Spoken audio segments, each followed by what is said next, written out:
एक ऐसे घराने की कहानी जिस पर पुरस्कार मौत का साया मंडला रहा था। आजर, रतन कुमार, बरकत अली, एक शख्सियत के तीन मुख्तलिफ रूप।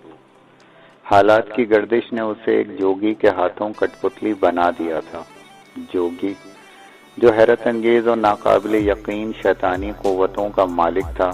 वो अनमोल शय क्या थी जिसने जोगी को भी दीवाना बना दिया था। कुफ्र और ईमान के दरमियान जन्म लेने वाली एक पुरस्कार कहानी। वो काली ताकतों के नशे में चूर बलवान बनने चला था। उसने मौत को सामने देखकर अपना दीन और ईमान जोगी के हाथ बेच दिया था। नंगा मलंग कौन था, कहां से आया, महान बनने की ख्वाहिश उसे ले डूबी थी। अगर आपने इस कहानी को शुरू से नहीं सुना तो डिस्क्रिप्शन में इस कहानी की पहली किस्त का लिंक आपको मिल जाएगा। आइए चलते हैं कहानी की अगली किस्त की तरफ।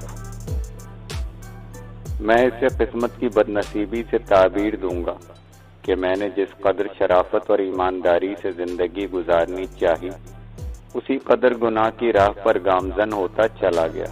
मैंने बार बार समझने की कोशिश की, लेकिन हर बार एक नई मुसीबत ने मेरा रास्ता रोक लिया। और अब जोगी सीताराम ने वाज़े अल्फाज में कह दिया था कि मुझे मथुरा जाना है। शराफत की जिंदगी से मेरा रिश्ता आहिस्ता आहिस्ता तर्क होता जा रहा था। सबसे पहले सीताराम ने मेरी जिंदगी में दाखिल होकर किसी मक्कार मकड़ी की तरह जाला बुनना शुरू किया कि मुझे खबर तक ना हुई। जब मैं चौंका तो मुझे अपने जाल में फांस चुका था। शायद वो उस वक्त से मेरे साये के साथ साथ लगा था जब मैंने पटना को खैरबाद कह दिया था। मुझे नहीं मालूम कि वो मुझसे क्या तवक्को लगाए बैठा था, क्या चाहता था, लेकिन इतना जरूर एहसास था कि अगर उसने बुरे वक्त में मेरी मदद ना की होती तो शायद मैं अपने एक हाथ और एक पांव से महरूम हो जाता, सड़कों पर भीख मांग रहा होता। शायद वो हालात भी उसकी पुरस्कार शख्सियत ने पैदा किए थे जिसने मुझे उसके साथ समझौता करने पर मजबूर कर दिया था। मेरे दामन पर इंसानी खून के धब्बे गहरे होते गए। मैं 3 लाशों के दाग को धोने की फिक्र में था कि सीताराम ने मेरे हाथों से रहीम दीन की जिंदगी का चिराग भी गुल करा दिया। मुझे उसकी फूल जैसी मासूम बेटी की जुल्फों में उलझाकर दूसरा गुनाह सरजर्द करा दिया। झरना की बात और थी। वो मर्दों से अपना इंतकाम ले रही थी। मैं उसकी जिंदगी में पहला मर्द नहीं था, लेकिन रहीम दीन की बेटी ने तो अभी पूरी तरह जवानी की सरहदों में कदम भी नहीं रखा था कि मैंने उसे अपनी हविस का निशाना बनाकर रोंद डाला। इसमें भी सीताराम की चाल थी। वो मुझे गले गले तक गुनाहों के दलदल में फंसाना चाहता था। मैं इस वक्त झरना के साथ नाश्ता करते हुए सोच रहा था, काश मैंने अपना घर बसा लिया होता। काश झरना की जगह इस वक्त मेरी शरीके हयात होती तो मैं उसकी आगोश में सर रखकर उससे अपनी सारी राम कहानी कह देता। वो मुझे कोई मशवरा देती, हम सर जोड़कर फरार की कोई रास्ता इख्तियार करने की तरकीब सोचते। कुछ और न होता तो कम से कम वो मेरे गम में बराबर की शरीक होती।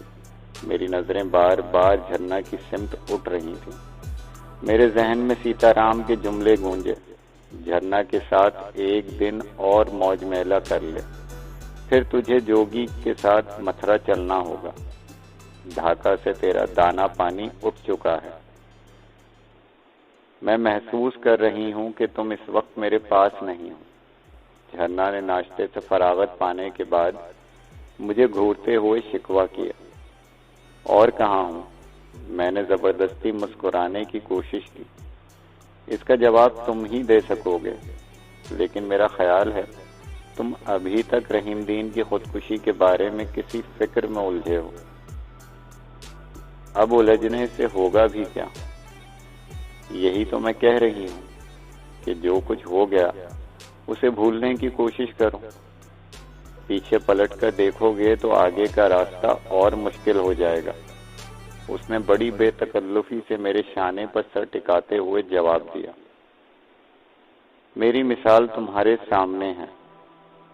मैं भी कभी शराफत की जिंदगी बसर करने के ख्वाब देखा करती थी, लेकिन ख्वाब की ताबीर हमेशा उल्टी होती है।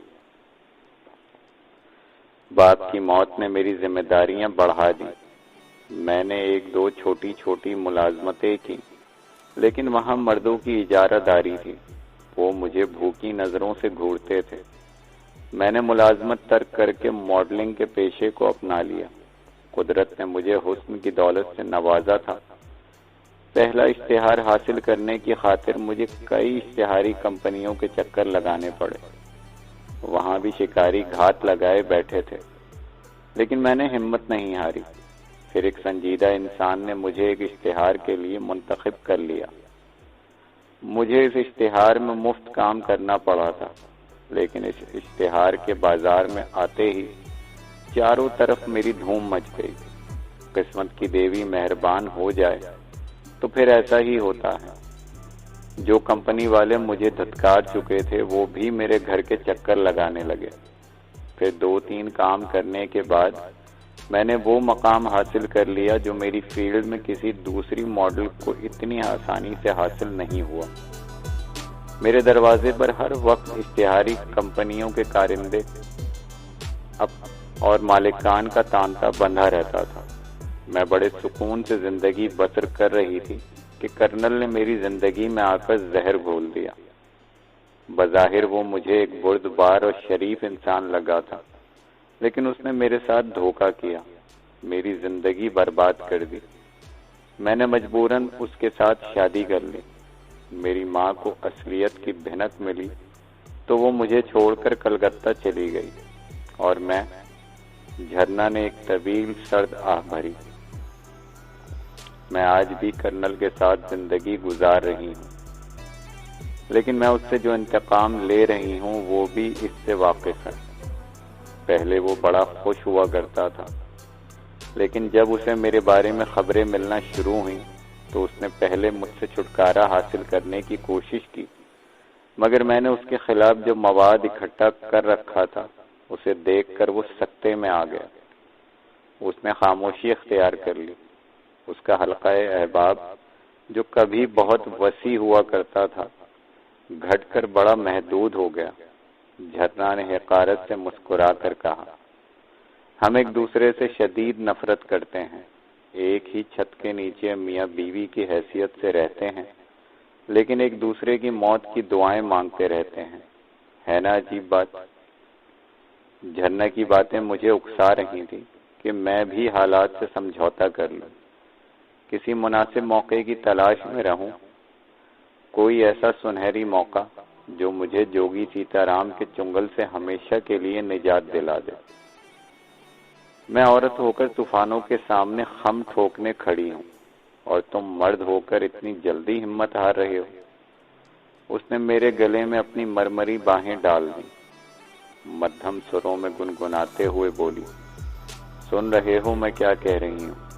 कुछ मत सोचो, जितना सोचोगे उतना उलझते जाओगे।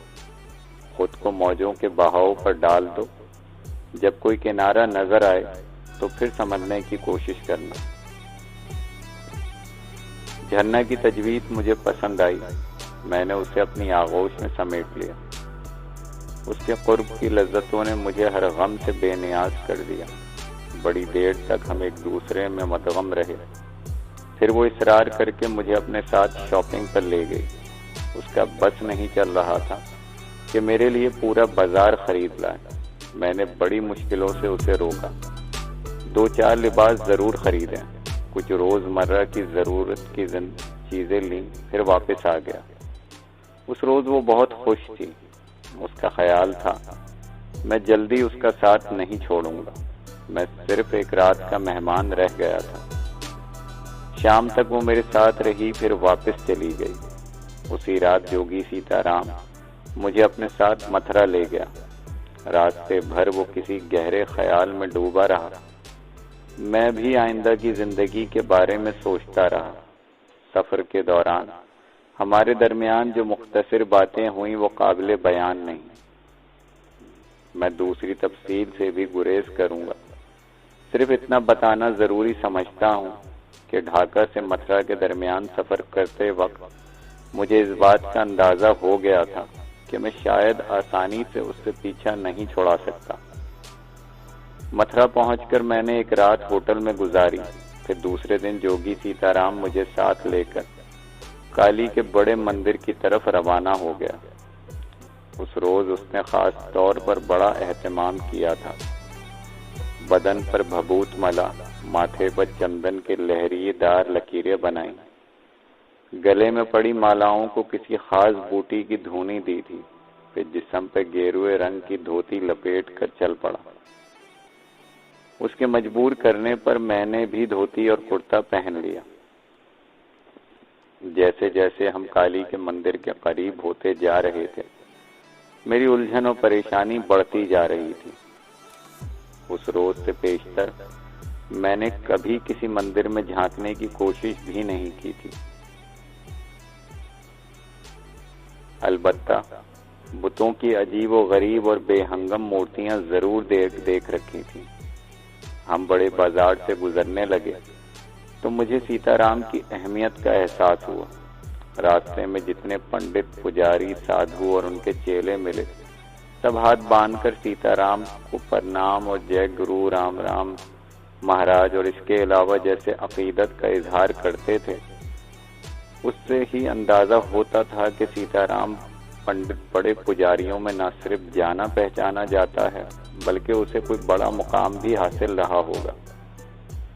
मैं अपनी सोचों में गुम था। मैंने कई बार सोचा कि किसी बछड़े की तरह रस्सी छुड़ाकर सर पर दौड़ लगा दूं, लेकिन मैंने अपने इरादों पर अमल नहीं किया। मैं सीताराम की पुरस्कार शैतानी कुव्वतों का तमाशा देख चुका था। इस ध्यान को अब मन से निकाल दे बालक, उसने मेरे दिल का हाल भांपकर संजीदगी से कहा। तू नहीं जानता तेरे भविष्य में क्या लिखा है, परंतु सीताराम जानता है कि काली तुझे अवश्य स्वीकार कर लेगी। उसके बाद तेरे जीवन में ऐसा इनकलाब आएगा कि बड़े बड़े महान पंडित और पुजारी भी तेरे चरणों में दंडोत करना अपने लिए बड़ा मान समझेंगे। देवदासियां और पुजारने तेरा मन बहलाने के सपने देखेंगे। बड़े बड़े भगत भी तेरे आगे पीछे हाथ बांधे खड़े रहेंगे।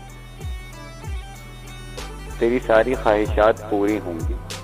तू ऐसी शक्ति प्राप्त करेगा जिसके हासिल करने के लिए अब तक न जाने कितने सरफिरे अपना जीवन भेंट दे चुके हैं, पर कोई कामयाब नहीं हुआ। मैं तुम्हारी बात मान चुका हूँ, लेकिन तुमने मुझे अभी तक अपने दिल का भेद नहीं बताया। क्या जानना चाहता है? तुमने मेरे साथ जो समझौता किया है, उसका कोई ना कोई मकसद तो जरूर होगा। जोगी सीताराम मेरी बात सुनकर होंठ काटने लगा। मैंने पहली बार उसे उलझते देखा। उसकी पेशानी पर उभरने वाली शिकनें इस बात की तर्जुमानी कर रही थी कि उसे कोई गहरी फिक्र लाहक थी। उसकी जिंदगी में कोई न कोई खला ऐसा जरूर था जो पुर नहीं हो सका था। कहीं कोई गोड़ जरूर फंस गई थी, कोई गुत्थी उलझ गई थी जिसको सुलझाने की खातिर उसे मेरी जरूरत पेश आई होगी। वो पुरस्कार और लाजवाल कुव्वतों का मालिक था। जब चाहता नजरों से ओझल हो जाता, जब चाहता सामने आ जाता। वो दिलों की बातें भी पढ़ सकता था, पाताल में झांकने का दावा भी कर चुका था। फिर उसे मेरी क्या जरूरत पेश आ गई थी? ऐसा क्या काम था जो वो खुद अंजाम नहीं दे सकता था? तेरे मन में जो जवार भाटा उठ रहा है, मैं उसे भी देख रहा हूँ, उसने ठोस लहजे में कहा। तू जो सोच रहा है वो गलत भी नहीं है। कभी हाथी निकल जाता है लेकिन उसकी दुम अटक रह जाती है। जो आंखों के इशारे से चट्टानों को सुरमा बना देने की महान शक्ति रखते हैं, कभी वो एक नारियल तोड़ने की खातिर किसी और का सहारा लेते हैं। तू अभी बालक है तो इन बातों को नहीं समझ सकेगा। अभी वो समय तेरे जीवन में नहीं आया जब मनुष्य आंख बंद करके दुनिया के एक सिरे से दूसरे सिरे में पहुंच जाता है, लेकिन वो समय आएगा जरूर। तू मेरा अनमोल रतन है, रतन दीप, ऐसा चिराग है जिसमें हजारों हीरे मोती जड़े हैं, परंतु मेरे सिवा कोई और उसका असल मोल नहीं जानता। वो कुछ देर अपनी जबान में कुछ बुदबुदाता रहा, फिर उसकी आंखें किसी ख्याल से चमकने लगी। वो मेरा हाथ थाम कर बड़े जोश से बोला, बालक, आज से तू मेरा रतन है, रतन कुमार। मैं तुझे इसी शुभ नाम से याद करूंगा। रतन कुमार? मैंने बुरा सा मुंह बनाया। ये क्या नाम है? केवल रतन कुमार नहीं, उसने खुशी से हाथ मलते हुए कहा, रतन कुमार महाराज, जिसकी शक्ति परम्पार होगी। नहीं सीताराम, मैंने संजीदगी से कहा, मुझे कम अज कम नाम का मुसलमान तो रहने दो। फिर धर्म कर्म के बखेड़ों में उलझ गया। तुम जो कुछ चाहते हो समझ लो, लेकिन मैंने कुछ कहना चाहा, वो मेरी बात काट कर बोला, अपने पुरखों की कही हुई बात याद कर मूर्ख। उस महान शक्तिमान ने भी यही कहा था कि तेरा नाम तेरे रास्ते की सबसे बड़ी रुकावट है। परंतु तब समय बीत चुका था, लेकिन अब समय फिर तेरी मुट्ठी में है। मेरा कहा मान ले बालक, महान जोगी तुझसे लगी लिपटी बातें नहीं कर रहा। एक बार अपना नाम बदल कर देख ले, तेरे भाग में क्या लिखा है। ये समय भी हाथ से निकल गया तो फिर और चक्करों में भटकता फिरेगा।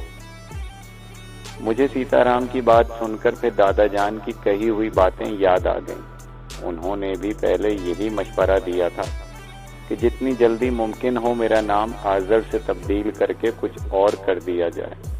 फिर उन्होंने वक्त गुजर जाने की बात भी की थी, और अब सीताराम कह रहा था कि वक्त फिर मेरी मुट्ठी में आ गया है। मेरा जहन उलझने लगा। मेरी माँ की भी यही ख्वाहिश थी कि मेरा नाम बदल दे, लेकिन मौत ने उसे दिल की हसरत पूरी करने की मोहलत ना दी। मैं माजी में गुम होकर गोते लगा रहा था जब मेरे जहन में दीवाने मलंग का ख्याल उभरा। उसमें भी इशारे कनाइयों में एक बार कहा था, बंदर से मच्छंदर बन जा, दुम दबाकर दम साध ले। मैंने संजीदगी से गौर करना शुरू किया। फिर कबल इसके कि मैं कुछ कहता, सीताराम ने ठोस लहजे में कहा, अब सोच विचार करना छोड़ दे मूर्ख। हाजर को अपने अंदर दफन कर ले, रतन कुमार बन जा, इसी में तेरी मुक्ति है। लेकिन रतन कुमार ही क्यों? मैंने सोचा, क्या मेरे नाम मुसलमानों जैसा नहीं हो सकता? इसी लम्हे सीताराम ने मेरे बाजू पर अपनी गिरफ्त मजबूत कर ली। मुझे ऐसा लगा जैसे मेरे सोचने समझने की कुव्वत तेजी से जायल हो रही हो। उसकी पुरस्कार कुव्वत ने मुझे फिर बेबस कर दिया। सामने काली के मंदिर का चमकता हुआ कलश नजर आ रहा था। सीताराम ने कोई श्लोक पढ़ना शुरू कर दिया। मेरे दिल की हालत गैर होने लगी। मेरा जहन माऊफ हो रहा था। मुझे यूं महसूस हो रहा था जैसे मैं सोते में चल रहा हूं। मंदिर की सीढ़ियां सामने आईं तो मैं एक लम्हे को हिचकिचाया, लेकिन सीताराम की गिरफ्त और मजबूत हो गई। वो लंबे लंबे डग भरता सीढ़ियां अबूर करता हुआ काली के बड़े मंदिर में दाखिल हो गया। बड़े मंदिर के चबूतरे पर पंडित पुजारियों की टोलियां इधर उधर जमा थीं।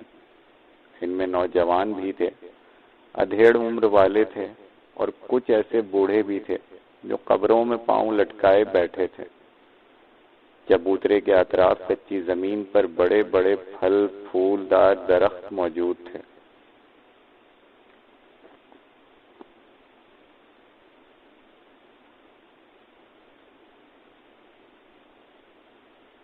पाखों के सामने किस्म किस्म की मूर्तियां रखी नजर आ रही थी। बाएं जानिब एक खूबसूरत लॉन था जिस पर पुजारने और देवदासियां बैठी खुसर पुसर कर रही थीं। जोगी सीताराम को देखकर मंदिर के अंदर भी एक हलचल सी मच गई। हर शख्स उसकी पजीराई में पेश पेश था। सबकी नजरें मेरी तरफ उठ रही थी। मैं सीताराम के साथ ना होता तो शायद वो मुझ पर शुबा भी करते।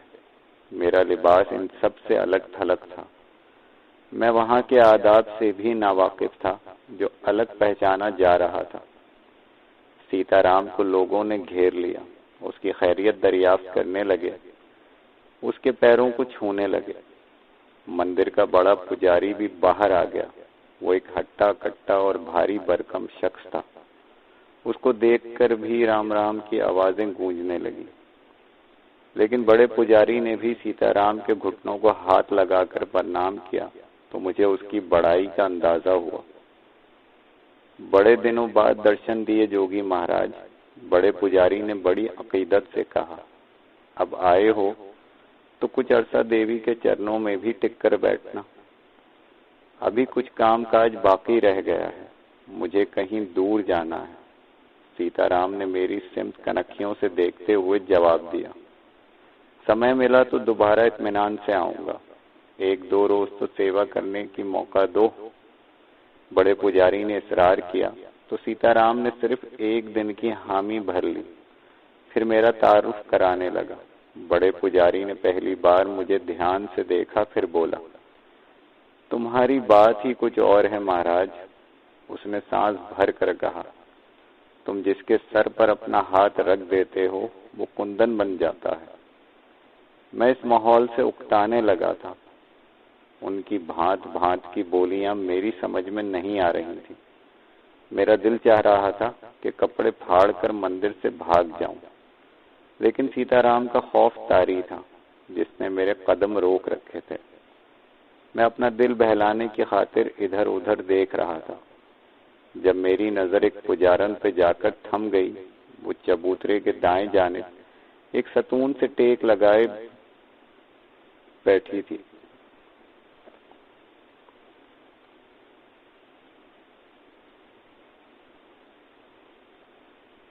जब मेरी नजर एक पुजारी पर जाकर थम गई, वो चबूतरे के दाएं जानिब एक सतून से टेक लगाए बैठा था। वो शायद वाहिद पुजारी था जो जोगी सीताराम के इस्तकबाल को खड़ा नहीं हुआ था। उसकी उम्र 30-32 साल से ज्यादा नहीं रही होगी, लेकिन वो बड़ा पुरवकार लग रहा था। उसकी आंखों की चमक में कोई बात ऐसी जरूर थी जो उसकी शख्सियत को उजागर करती थी। इत्तेफाकन मेरी और उसकी नजरें चार हुई तो उसने अपनी जगह कसमसाना शुरू कर दिया। उसकी तजुर्बेकार निगाहें मेरे वजूद के अंदर झांकती हुई महसूस हो रही थी। उसकी तरफ देखकर ऐसा लगता था जैसे वो मुनफरिद शख्सियत का मालिक हो।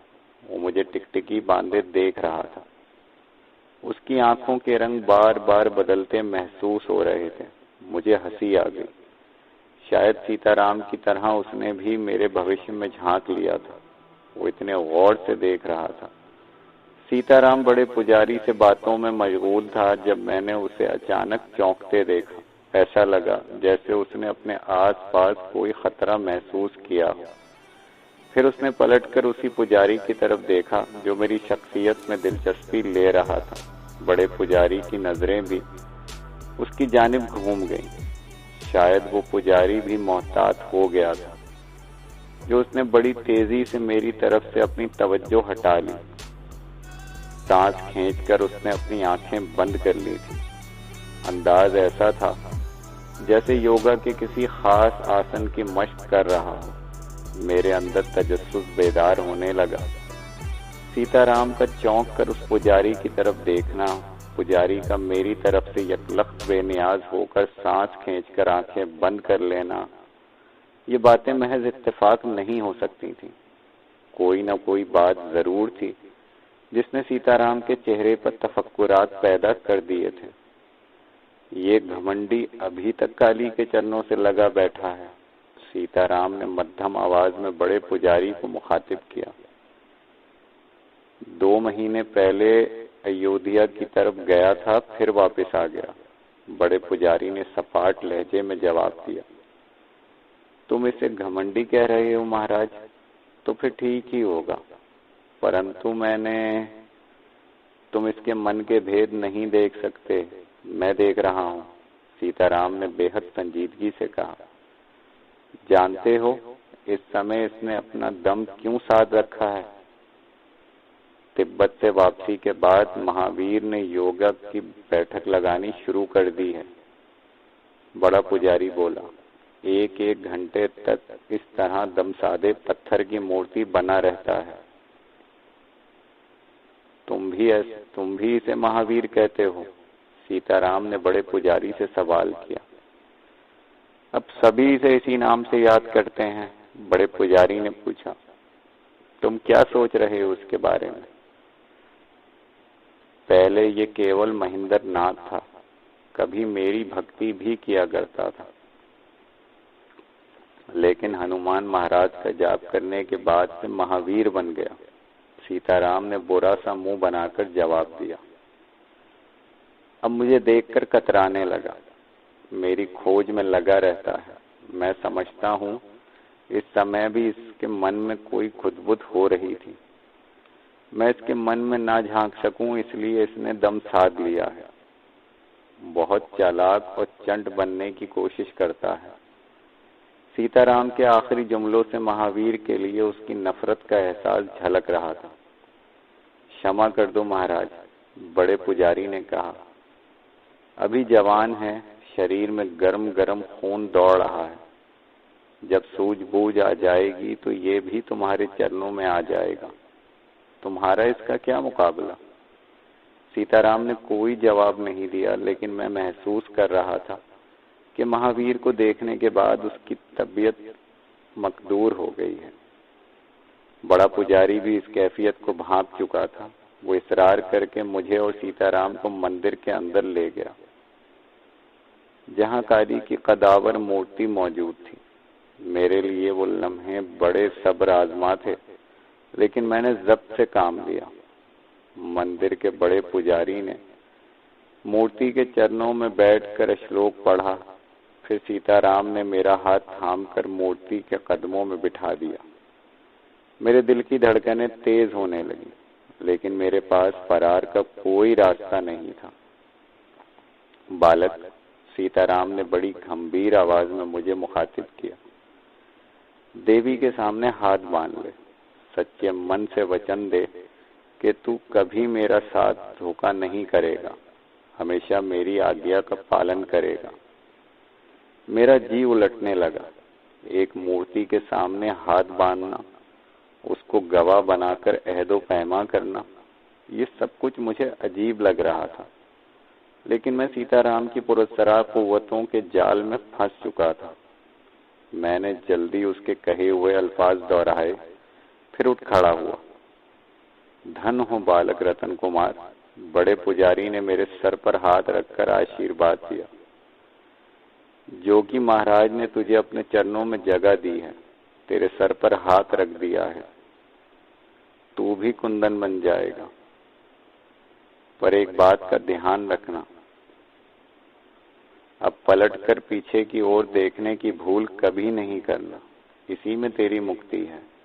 बड़े पुजारी ने आशीर्वाद देने के बाद पीतल के बर्तन से गुंधा हुआ संदल और न जाने क्या शय उठाकर मेरे माथे पर लगाई। उसके बाद मुझे वैसे ही गेरुए रंग का लिबास पहनाया गया जो दूसरे पंडित पुजारियों ने पहन रखा था। फिर दिन भर आओ भगत होती रही। बड़े पुजारी के कहने पर मंदिर की पुजारनों ने भी मेरे रतन कुमार बनने पर काली के सामने जमा होकर भजन गाए। पुजारियों और पंडित की निगाहें उनके जिस्मों पर गिद्ध की तरह मंडलाती रहीं, लेकिन उन सब की निगाहें बार बार मेरे चेहरे की जानिब उठ रही थी। वो मुझे नया पखेरु जानकर मुझ पर अपनी अदाओं के जाल फेंक रही थी, निगाहों निगाहों में बातें कर रही थी। मैं मजबूरन खामोश बैठा खून के घूंट पीता रहा, लेकिन न जाने क्यों उस वक्त भी मेरे जहन के एक गोशे में पुजारी महावीर का तस्वुर रह रह कर बेदार हो रहा था। उस रात सीताराम बड़े पुजारी का मेहमान था। रात के खाने के बाद वो बड़े पुजारी के साथ मंदिर के अंदर चला गया। मेरे लिए मेहमान खाने में एक कमरे का बंदोबस्त कर दिया गया था। मैं रुखसत होने लगा तो सीताराम ने करीब आकर दबी जबान में कहा,